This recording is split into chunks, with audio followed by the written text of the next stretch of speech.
Hello friends, welcome to my YouTube channel bio hazard.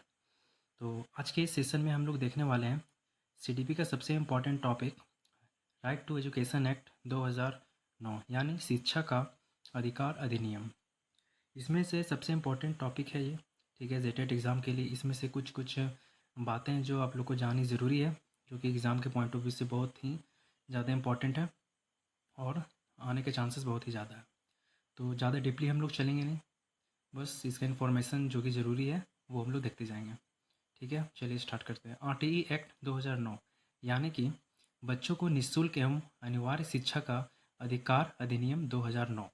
ठीक है, ये जो एक्ट है क्यों लाया गया? ये जो एक्ट है उन बच्चों के लिए लाया गया है जिनका आर्थिक स्थिति जो होता है बहुत ही ख़राब होते हैं, बहुत ही नाजुक होते हैं, जिनके पास उतना पैसा नहीं होता है ताकि वो अच्छे से अच्छे संस्था में जाके क्या करें, नॉलेज ले पाएँ, ठीक है, पढ़ पाएँ, ठीक है, जिनका पालन पोषण अच्छे से हो, देख रेख अच्छा से हो, अच्छे इन्वायरमेंट मिले। तो पैसे की वजह से इन लोग वो चीज़ नहीं मिल पाता है। तो इसी को मद्देनज़र रखते हुए हमारे जो गवर्नमेंट है वो एक्ट लाए जिसका नाम है राइट टू एजुकेशन एक्ट। ठीक है, ये जो एक्ट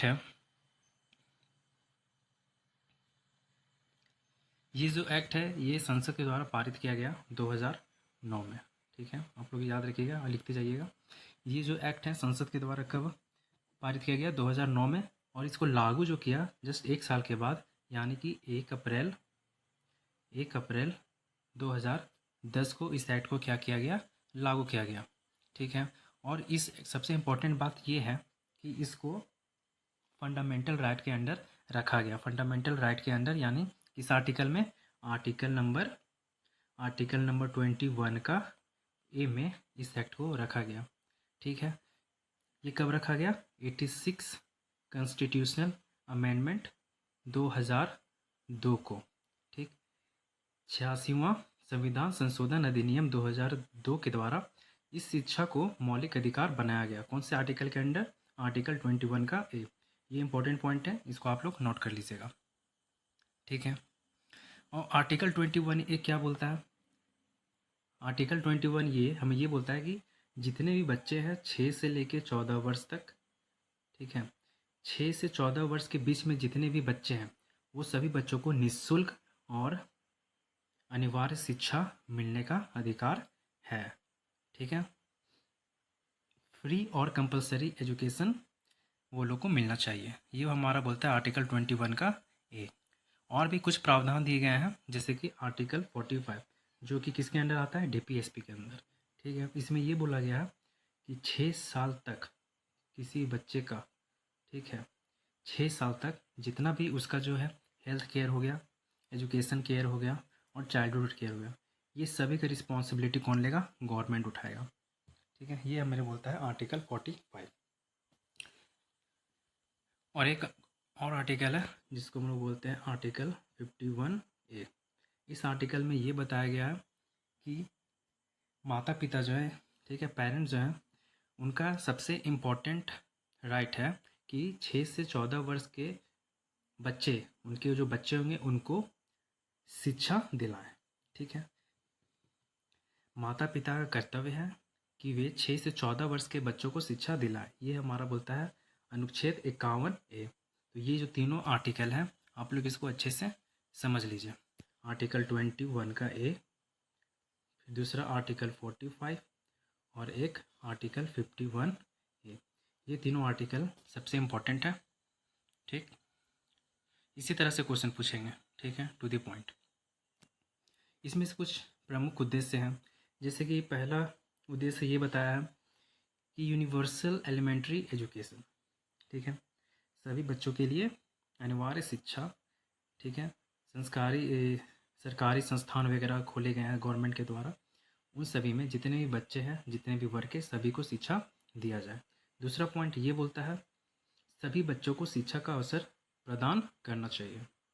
ठीक है, जितने भी बच्चे हैं। थर्ड पॉइंट ये हमें बताता है कि गुणवत्ता शिक्षापूर्ण शिक्षा सुनिश्चित करना, यानी कि गुड क्वालिटी ऑफ एजुकेशन। ठीक, जितने भी स्कूल वगैरह हैं गवर्नमेंट स्कूल, सभी में क्या होना चाहिए? पढ़ाई का जो गुणवत्तापूर्ण होना चाहिए शिक्षा का, वो सबसे बेहतर होना चाहिए।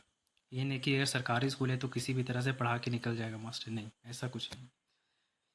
ठीक है, तो आरटी एक्ट का कुछ विशेषता है, जैसे कि पहला हो गया हमारा एज लिमिट। एज लिमिट आप लोग समझ गए हैं कि कितने से कितने वर्ष तक के लिए है। पहला 6 से 14 वर्ष के लिए सभी शिक्षा क्या है, निःशुल्क शिक्षा और अनिवार्य शिक्षा है।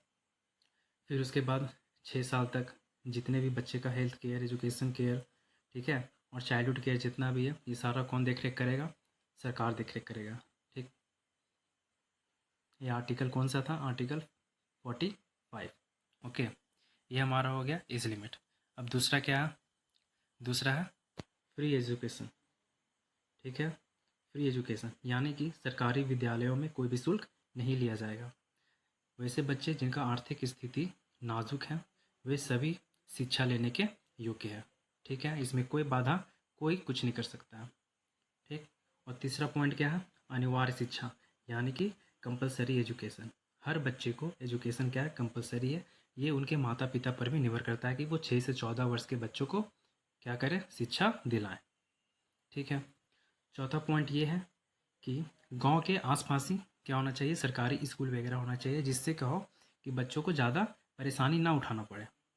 ठीक है, और पांचवा पॉइंट क्या है कि स्क्रीनिंग टेस्ट। स्क्रीनिंग टेस्ट यानी कि दाखिले के लिए कोई भी टेस्ट नहीं लिया जाए बच्चों का। ठीक है, और 6 पॉइंट, जाति, धर्म, लिंग, भाषा, ठीक है, और आर्थिक स्थिति के आधार पर कोई भी भेदभाव किसी भी बच्चों में नहीं किया जाना चाहिए। ये जो 6 विशेषताएं हैं आप लोग अच्छे से याद कर लीजिए, स्टेटमेंट वाइज क्वेश्चन आ सकते हैं। ओके, चलिए नेक्स्ट क्या है कि शिक्षक संबंधी प्रावधान। कुछ शिक्षक के लिए भी प्रावधान है कि शिक्षक कैसे होने चाहिए। ठीक है, तो शिक्षक जो है हाई क्वालिफाई होने चाहिए, एजुकेटेड होने चाहिए, डिग्री उनका अच्छा होना चाहिए, तभी क्या होगा भाई कि सरकारी बच्चों को, वो सरकारी स्कूल में बच्चों को अच्छे से पढ़ा पाएंगे। दूसरा पॉइंट क्या है कि जो भी गवर्नमेंट टीचर होंगे वो लोग को ट्यूशन नहीं देना है किसी भी पर्सनली में, यानी कोई भी स्टूडेंट को स्कूल के बाहर ट्यूशन पर्सनली नहीं देना है उन लोग को, क्योंकि उन लोग का पहले से ही क्या है, आर्थिक स्थिति बहुत ही ख़राब है। जो उन लोग को सीखना है स्कूल में ही सीखना है, इसीलिए टीचर लोग जो होते हैं सरकारी स्कूल के वो ट्यूशन नहीं पढ़ाते हैं। कुछ कुछ लोग होते हैं जो कहीं और ट्यूशन, स्कूल है उनका लेकिन कहीं और जाके ट्यूशन पढ़ाते हैं, तो ये गलत है, केस फाइल भी हो सकता है इनके अगेंस्ट में। ठीक है, और तीसरा पॉइंट है कि टीचर का ये क्या है, उनका रिस्पॉन्सिबिलिटी है कि हर दिन वो स्कूल को आए, उपस्थित रहें और जितना भी सिलेबस है सबको कंप्लीट करें टाइम पे। ठीक है, ऐसे क्वालिटी है होने चाहिए टीचर्स में। और टीचर जो है ये ना केवल बस शिक्षण के कार्य में व्यस्त रहते हैं, इनको सरकारी विभाग कार्य में भी लगाया जाता है, जैसे कि जनगणना। ठीक है, जैसे कि जनगणना हो गया यानी सर्वे के टाइम। दूसरा, इलेक्शन ड्यूटी भी दिया जाता है जब इलेक्शन होता है। ठीक है, तीसरा, डिजास्टर यानी कि आपदा राहत कार्य में। ठीक है, ये सभी काम में क्या होता है, टीचर को लगाया जाता है, क्योंकि ये सरकारी अब टीचर है। ठीक है, सरकारी कार्यकर्ता है, तो ये सभी काम में भी, सरकारी काम में भी इन लोगों को क्या किया जाएगा, लगाया जाएगा। अब छात्र शिक्षक अनुपात यानी कि पीटीआर।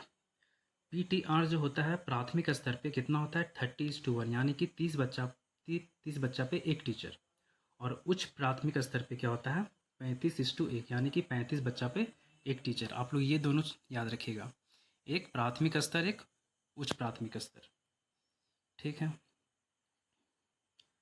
और एक होता है कि स्कूल मैनेजमेंट कमेटी, ये हर सरकारी स्कूल में बनना चाहिए, जिसमें कि 75% जो पार्टनरशिप होता है वो किसका होता है, पेरेंट्स का भागीदारी होता है। ठीक है, विद्यालय विकास योजना एवं निगरानी का कार्य, ये सभी इस कमेटी क्या करता है, रेगुलेट करता है। ठीक है, जितना भी सरकारी और सहायता प्राप्त विद्यालय है सभी में ये एसएमसी जो कमेटी है वो रहना अनिवार्य है। ठीक है, कैसे स्कूल को चलाना है, क्या कमी है, नहीं कमी है। ठीक है, इसमें याद रखिएगा 75% जो सदस्य होते हैं वो कौन होते हैं, अभिभावक होते हैं। ठीक है, एसएमसी समझ गया, स्कूल प्रबंधन समिति। ठीक है, और सबसे ज़रूरी जो विद्यालय में होना चाहिए सरकारी स्कूल में जो कि फैसिलिटी ज़रूरी है। ठीक है, पहला क्या है, क्लासेस। क्लासेस होना चाहिए, 10 तक होनी चाहिए, 12 तक होनी चाहिए, जो कि ज़रूरी है। ठीक है, सबसे ज़्यादा ज़रूरी 10th तक होने चाहिए। 10th तक अनिवार्य शिक्षा और क्लास बहुत ही ज़्यादा ज़रूरी है हर बच्चे को। दूसरा पॉइंट क्या है, सेफ ड्रिंकिंग वाटर, यानी कि स्वच्छ पेयजल होना चाहिए। ठीक है, ये सब फैसिलिटी होना चाहिए। ये नहीं कि अगर गया स्कूल तो ये सब नहीं है तो बच्चा बीमार पड़ जाएगा, नहीं, ऐसा नहीं है। तीसरा क्या है कि बॉयज़ और गर्ल्स के लिए, लड़के और लड़कियों के लिए अलग अलग शौचालय होना चाहिए। ठीक है, ये बहुत ही ज़्यादा ज़रूरी है, ये सबको माइंड में रखना चाहिए। कोई भी सरकारी स्कूल वगैरह खोल रहा है तो ये सब पॉइंट रहना चाहिए। ठीक है, चौथा क्या है, प्ले ग्राउंड, खेल का मैदान, ये भी ज़रूरी है एक स्कूल में। 5, सबसे इससे भी ज़्यादा ज़रूरी क्या है, लाइब्रेरी।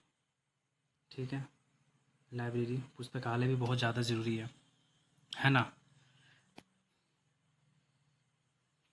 और एक लास्ट पॉइंट आप लोग याद रखिएगा, शिक्षण अधिगम सामग्री, यानी कि TLM, टीचिंग लर्निंग मटेरियल्स, जो भी सामान है जिससे बच्चों को आसानी होती है सीखने में।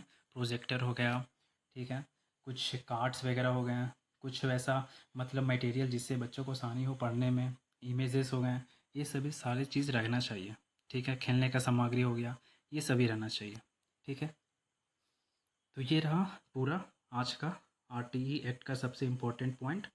ठीक है, ये सभी पॉइंट और जो मैंने बताया स्टेटमेंट वाला, ये सभी को अच्छे से आप लोग याद रखिएगा। इससे क्वेश्चन 2 से 3 क्वेश्चन इस एक्ट से ज़रूर आएगा और इतना काफ़ी है। ठीक है, तो एक बार समराइज़ कर दिया जाए। चलिए समराइज़ कर देते हैं हिंदी में। तो RTE एक्ट 2009, ठीक है, ये क्या है, शिक्षा का अधिकार अधिनियम है। इसको लागू किया गया 1 अप्रैल 2010 को।